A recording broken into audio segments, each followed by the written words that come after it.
Welcome to Gringos Are Us. In today's video, we're taking you to the pink salt flats of Laguna Rosada. Coming up next.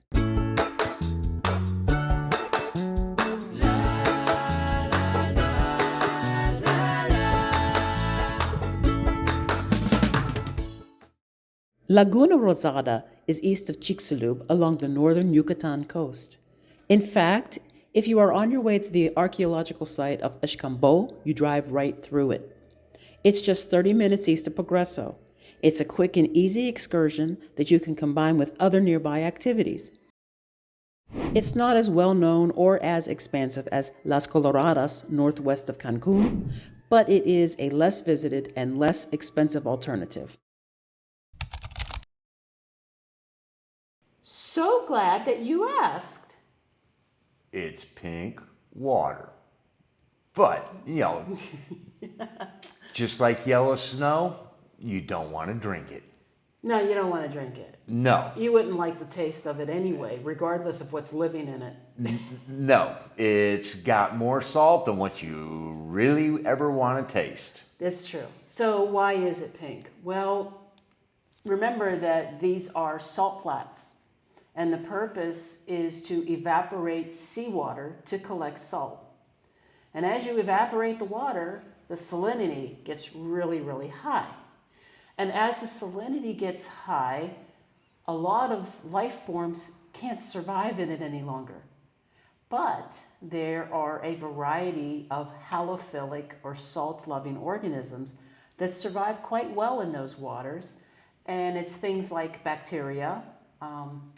There's sulfur-producing bacteria. So if you have a pink lake that smells strong of sulfur, that's the bacteria. And then there's also algae.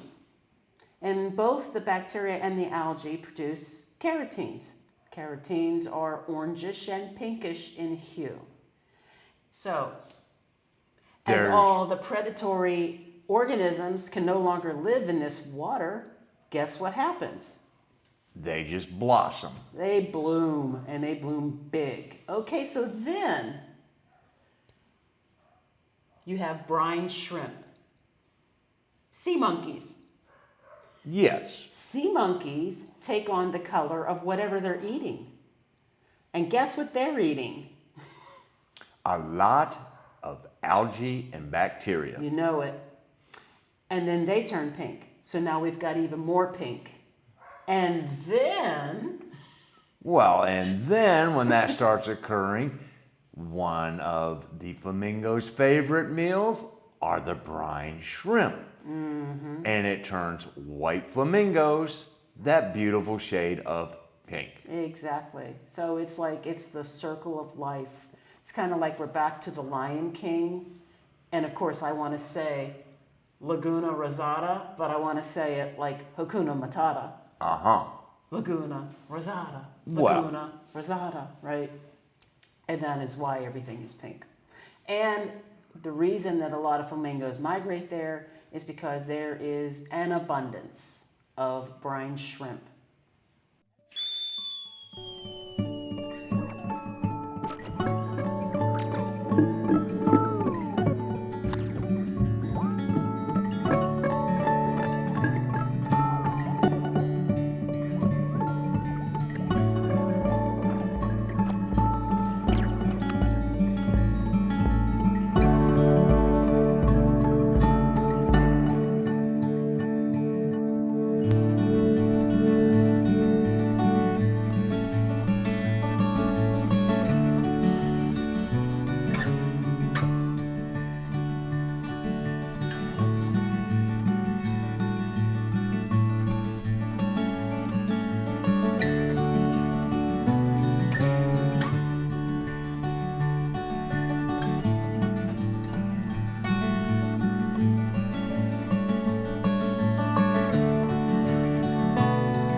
Mike and I decided we're stopping at this salt harvesting site.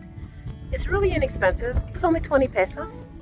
And you get to walk around and learn a little bit about how they harvest the pink salt in these lagoons. Some of these lagoons look more like a murky brown than they do pink. And that's because the color is entirely dependent upon the weather conditions, time of the year, how much evaporation has occurred, and if the lagoon has had a bloom of the algae and the brine shrimp. The nearby archaeological site of Xcambó was actually a commerce center for the trade of salt. The image you're seeing here is demonstrating how the Maya would evaporate the seawaters to collect salt as a commodity. There was a time when, during the peak of the ancient cities that were nearby, this was a commodity.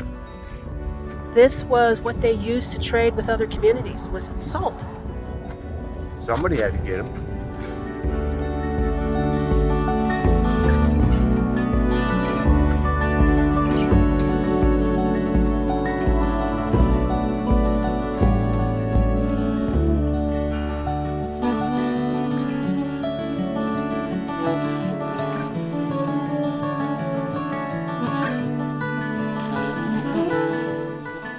So this has got a tinge of pink, and the color can intensify, as I said, throughout the day, throughout the year.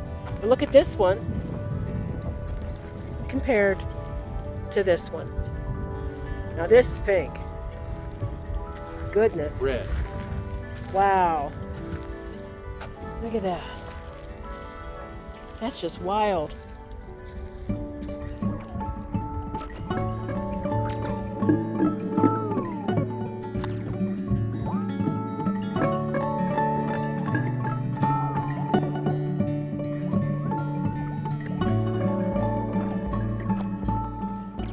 That's pretty cool. And of course, we had to get a selfie in front of the really pink water. And here is some salt. You want to taste it? He walks away. Gina going to taste it.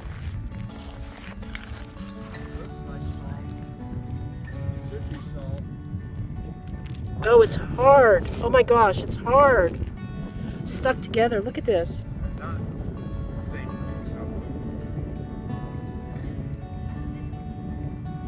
True.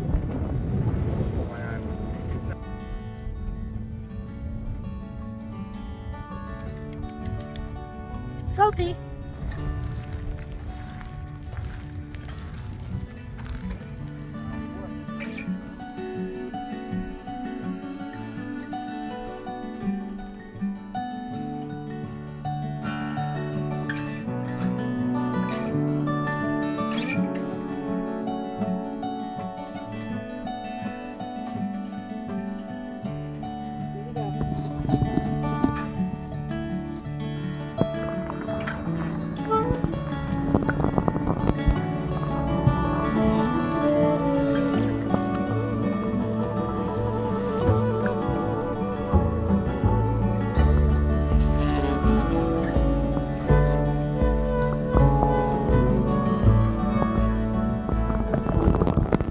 Well, that whole, basically the highway separates. You have the Gulf on one side, then you have a strip of land with the highway going down it.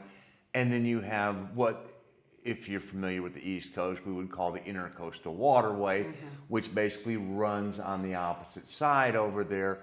And the Mayans figured out that, oh, this is a great place to get salt from. Yeah. And so they started the salt trade way, way back. And that was what they bartered with, was the salt. Exactly. And it's not unique to Mexico by any means. No. You know, I believe it's the northern part of the salt flats of Utah have this phenomenon. It's in New Zealand, it's in Australia, it's in Africa, it's in, I think, Arab countries. I think the Dead Sea. I mean, any place that you have an extremely high level of salinity in a body of water, this phenomena can occur. Depending Yeah. upon you, if you have the right algae and you have the right bacteria, you can have the pink water. Yeah, and it is really pretty. But you will notice that it wasn't consistently red or pink across each of the lagoons. It really is very dependent upon how much water has been added to that lagoon lately, if there is a bloom happening in the lagoon. And, you know, as they're actively trying to evaporate water, it's going to get more and more pink. So, And they actually control the amount of water that are in these particular, we can almost call them settling ponds Yeah. that they have set up there. Yeah. And from the very first time that we went to the second time, the amount of rain that dropped rendered the pathways between the different pools yeah.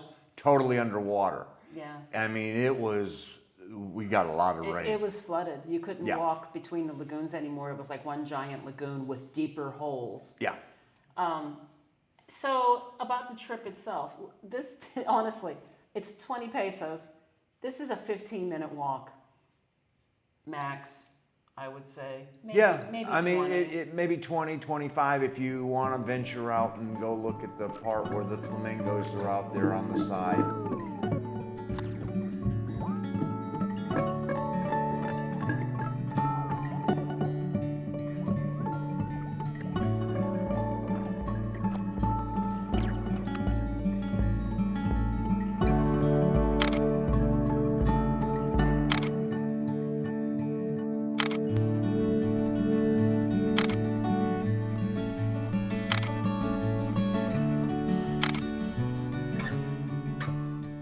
And that's not marked. I mean, it basically is you go and explore. I mean, There's like a hut on the side of the road. If you're on the road on your way to the archaeological site of Xcambó, it is on the right-hand side, and it's a hut. and it's quickly upon you. Yeah, it's like you make a turn, and there it is. Yep.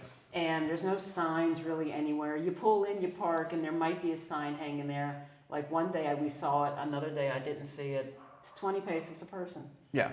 you know, and You just go up to the hut, you Yeah. give them 20 pesos. They have salt there for sale, both white and pink. And that's it. that's about all there That's really it. is. You know, it's one of those things where it's quick and easy, and you can combine it with a lot of other local type of excursions. Like you could throw this in with your trip to Xcambó, which is what we did. Yes. You could even maybe throw in a couple hours of the nature reserve Yep. afterward. Or you could just combine it with a trip out to the beach and just hang out on the beach. Or just hop along the villages along the shoreline. And of course, if you really want to see the really super impressive, albeit more expensive and longer trip to get there, you could go to the Coloradas, which is northwest of Cancun. If you're in Progreso, that's a haul. I mean, Yeah. it's 4 hours. Yeah, I mean, this is quick, it's local, and it's pretty much what you're going to see at the bigger place for a lot less money and far fewer crowds. I mean, hard to go wrong. I mean, especially if you're going to the archaeological site, which, we sort of nicknamed it Iguana City because the number of iguanas there, when we show you the video, when we do that one, you'll see why we called it Iguana City, because they were everywhere. But it's only another 15 minutes down the road and you're there, so it's real convenient to tie in with other things. Indeed, and that's it. That's- That is Laguna Rosada. Hope you enjoyed that very brief tour Well, and science lesson. and science lesson. Now you know these words. Halophilic is salt-loving. Wow, I thought it was bad breath. Oh no, that's halitosis. Okay, anyway. Oh my gosh. Ah. Oh gosh. Okay, guys, that's it. Peace out. We're on our way to a vacation. We will catch up with you in the new year. Everyone have a wonderful holiday. Yes. Hasta la próxima. Adios.